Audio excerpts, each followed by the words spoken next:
Cliff, what effects will the Clinton email bombshell of yesterday have on the election? Is 10 days to go.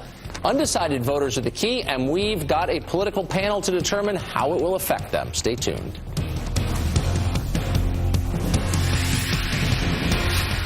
That's right. Let's dive into a big question this morning. How will Clinton's bombshell affect the election? And has the race been reset with just 10 days ago, or is it all already under wraps for Hillary Clinton? Here to discuss is our political panel this morning.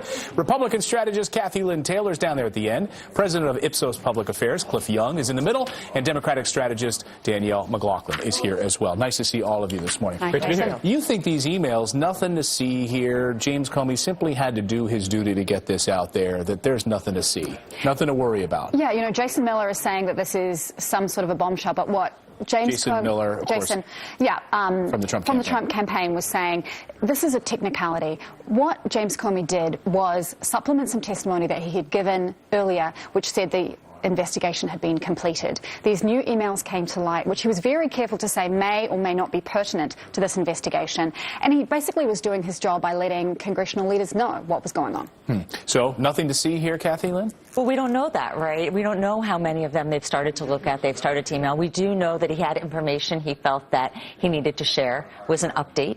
And we'll have to look at what they look into. But what we do know is this. I think when we look back on this election, 2 weeks from now, we're going to say that one of the most underreported aspects was the number of undecided voters. We're seeing that in the tightening of this new ABC poll that just came out of 2 points. And I think when you have such a large pool of people, and the panel at the top of the hour said, you know, the young men and women they interviewed from around the country, we're still deciding. When you have such a large number of people walking in, this is still relevant information. Kathy Lynn brings up a great point, Cliff, which is these undecided voters at the last minute here. These are the sort of emotional, moral voters, right? They think that Donald Trump is repugnant. They think Hillary Clinton is untrustworthy, and maybe they're going to stay home on Election Day. Where do you see the undecided shifting in the last 10 days? Well, definitely. This electoral cycle is unprecedented in terms of the number of undecideds. It's almost double that of 2012.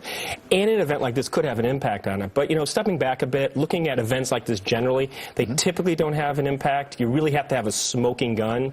If there's no smoking gun there, the polling suggests that this sort of scandal-riddled, sort of the Clinton-esque sort of incident is already baked into voters' sort of rationale and calculus. So we already know this. We already know the Clinton. That's basically what the polling suggests. Now, you need a smoking gun, of course. But what I would say is what we also know now is that this information is still coming out. This investigation is not 100% complete.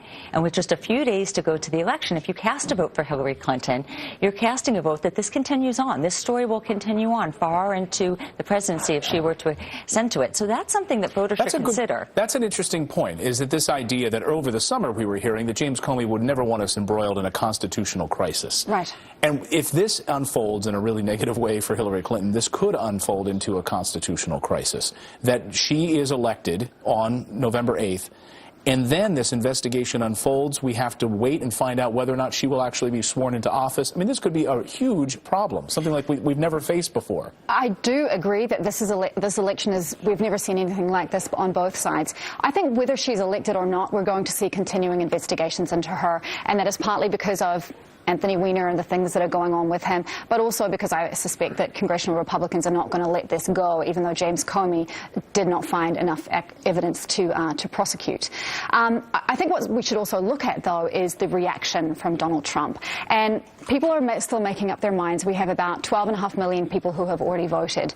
This is a man who, before any information was in the public realm, was calling this a criminal scheme, calling this worse than Watergate. And this is the kind of trigger-happy temperament that I think is really worrying in a president. What about Trump's reaction to all this? You know, when you're shooting yourself in the foot, you let them shoot themselves in the foot. He's out there very publicly talking about this. What do you think Trump's response to all this? Yeah, well, I said that probably won't have an impact. The caveat is, over the last week or so, he's narrowed in the polls, and the question is why. He's done that by really energizing his base through a system is rigged message, and this just sort of reinforces that message, maybe nudging some sort of undecided Republicans his way.